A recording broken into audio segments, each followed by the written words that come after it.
Do you think that universities would be teaching the basics of eclipses to freshmen? It's not like they don't already know the mechanics of an eclipse backwards. After all, almost anyone can demonstrate an eclipse without holding a degree because it's elementary level information, and the testament to its authority has long been accepted. In this video I'm going to demonstrate to you the fact that NASA has not only lied to the entire world population on this matter, but that NASA recently doubled down on this lie with fraudulent evidence. In part 1 of this video covering Earthshine, I pointed out the mistake in this CGI animation covering the Great American Eclipse.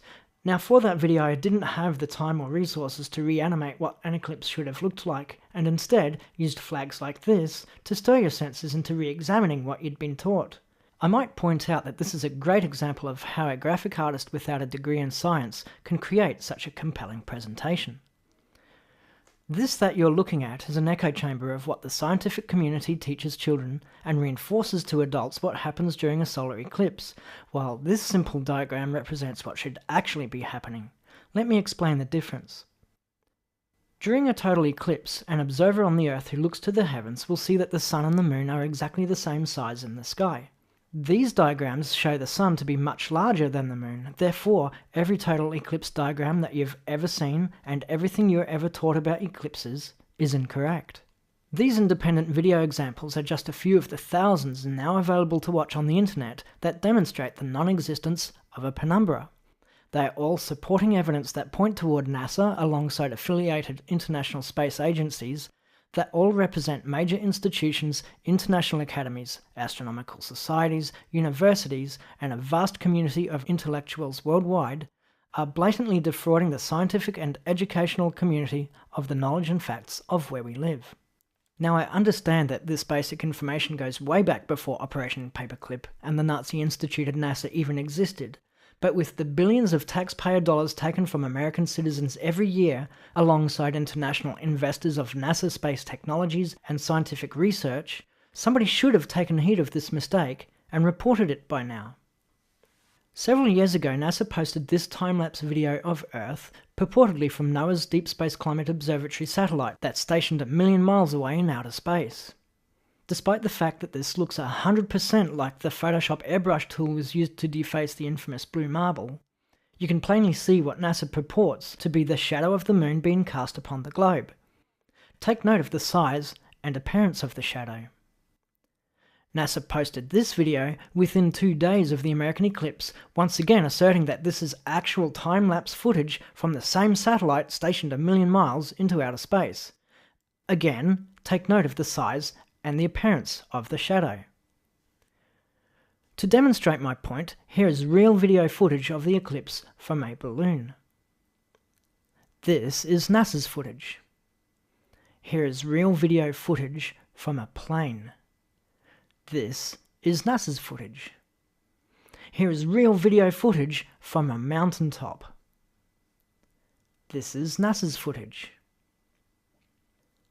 This is real video footage from another balloon. This is NASA's footage.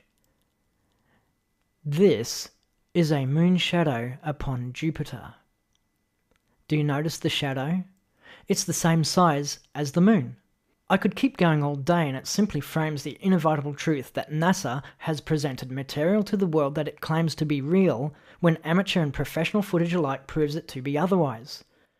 The inquisitive must further ask, why has the scientific community accepted the catastrophically tiny moon shadow in relation to the scientifically agreed upon size of the moon? Because, in all seriousness, the moon is supposed to be 2159 miles in diameter, so how could its shadow possibly be just 70 miles wide? It defies physics. Here's Jupiter's moon shadow again, supporting no evidence of a penumbra. With Earthshine also conspicuously absent during any total solar eclipse, it becomes absolutely ludicrous that the scientific community haven't put one and one together and come to the only rational conclusion that planetary mechanics is not being demonstrated. And NASA knows it. It doesn't stop at this blatantly CGI video, because if it can be easily proven that no penumbra exists, and NASA has been disguising this fact, then NASA must be remaining silent on a scientific discovery that they've known since the early days of spaceflight. Do you get it?